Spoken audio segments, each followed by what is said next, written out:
हाथी घोड़ा पाल की जय कन्हैया लाल की। हाथी घोड़ा पाल की जय कन्हैया लाल की। अब मैं अनुरोध करूंगा गुलशन जी से वो आगे आएं और अपने शुभ हाथों से इस सोने के मुकुट को भगवान श्री कृष्ण को अर्पण करें।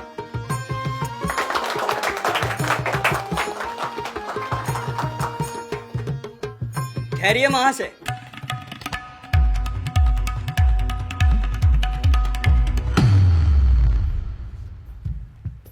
यह अधिकार आपका नहीं है। अरे कौन है तू? जानता किससे बात कर रहा है? मैं कन्हैया हूं और भली भांति जानता हूं मैं किससे बात कर रहा हूं, इसलिए दोहरा रहा हूं। इस कार्य के लिए आप उपयुक्त व्यक्ति नहीं हैं। गिरधारी लाल जी, क्या ड्रामा है? क्या मैंने सबसे ज्यादा चंदा इसलिए दिया था कि सारी सभा के सामने मुझे अपमानित किया जाए इस तरह से? देखो नौजवान, गुलशन जी एकदम सही कह रहे हैं। ये फैसला पूरी कमेटी ने मिलकर लिया था। जो मुकुट के लिए सबसे ज्यादा चंदा देगा वही इसे भगवान श्री कृष्ण को पहनाएगा। हाँ हाँ, बिल्कुल सही बात है। सही बात है। मैं इस बात से सहमत हूं, किंतु मैं जान सकता हूं इस मुकुट के लिए किस किसने और कितना चंदा दिया है? हाँ हाँ, क्यों नहीं। हाँ हाँ बिल्कुल, यहाँ उपस्थित हर व्यक्ति को अधिकार है कि उसको पूरी जानकारी हो। प्रताप, जरा लिस्ट निकालना। हाँ जी। हमारे गुलशन जी ने दिए हैं 1,00,000 रुपए, गिरधारी लाल जी ने दिए हैं 50,000 रुपए, भूषण जी और मैंने दिए हैं 25,000 रुपए, और शकुंतला देवी जी ने और बाबू राम जी ने दिए हैं 20,000 रुपए, और लास्ट में बंसी के 10,000। सुन लिया? हो गई तुम्हारी तसल्ली? सबसे ज्यादा चंदा मैंने दिया है, इसलिए भगवान को मुकुट अब मैं ही पहनाऊंगा। नहीं महाशय, सबसे अधिक चंदा बंसी ने दिया है। इसलिए मुकुट भी बंसी ही पहनाएगा। बंसी?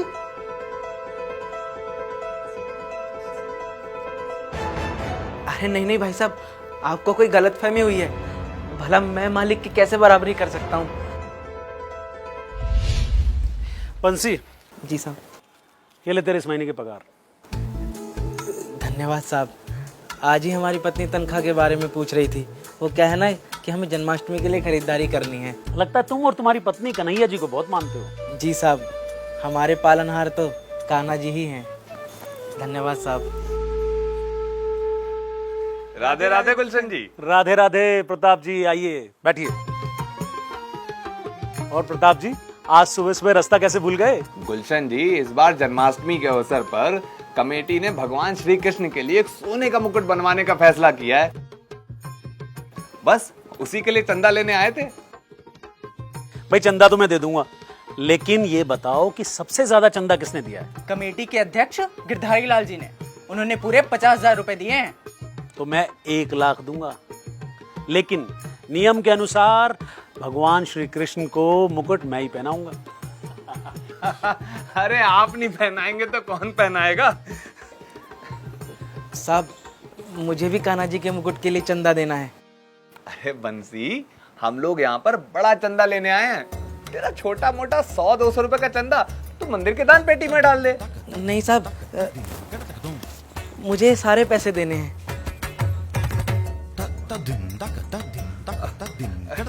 ठीक है फिर ये भी लिख लेते हैं। राधे राधे। राधे राधे। राधे राधे साहब। सालों के पास खाने के लिए चाहे ना हो, मगर भक्ति ऐसे दिखाएंगे जैसे कहीं के साहूकार हो। ये क्यों पहनाएगा मुकुट? अरे इसने 10,000 रुपए दिए हैं, जो कि सबसे कम चंदा है। बंसी ने कम नहीं, सबसे ज्यादा चंदा दिया है। वो कैसे भाई? मैं समझाता हूं। गुलशन जी, सबसे पहले आप ये बताइए, आप प्रतिमाह कितना कमाते हैं? यही कोई 8-10 लाख रुपए महीना। यानी ईश्वर की असीम कृपा है आप पर। और गिरधारी लाल जी, आपकी मासिक आय कितनी है? सरकारी स्कूल में प्रिंसिपल हूं मैं। 98,000 सैलरी है मेरी। और आप लोग? यही कुछ 45-50 हजार। हाँ, और 30-35 हजार तो मैं भी कमा लेता हूँ। और बंसी भैया, आप कितना कमाते हैं? मेरी तनख्वाह तो मात्र 10,000 रुपए है। लेकिन भैया, अगर इससे ज्यादा भी होती ना, तो भी मैं अपने मुरली वाले पर सब न्यौछावर कर देता। परंतु आपके घर का खर्च कैसे चलेगा? मुझे इस बात की चिंता करने की कोई आवश्यकता नहीं भैया। मेरा मुरली वाला सबका पालनहार है, वो मुझे कभी भूखा नहीं सोने देगा।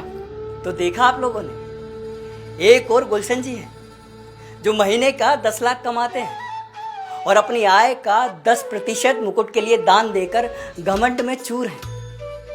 और दूसरी ओर बंसी भैया है जो माह का सिर्फ 10,000 कमाते हैं, किंतु उन्होंने सारा का सारा धन भगवान को अर्पित कर दिया।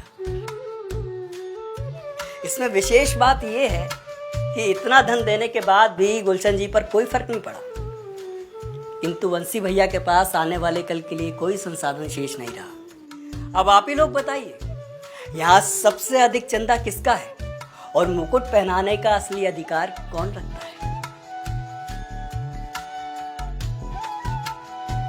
फिर तो ये अधिकार सिर्फ और सिर्फ बंसी का ही है। बंसी, आओ।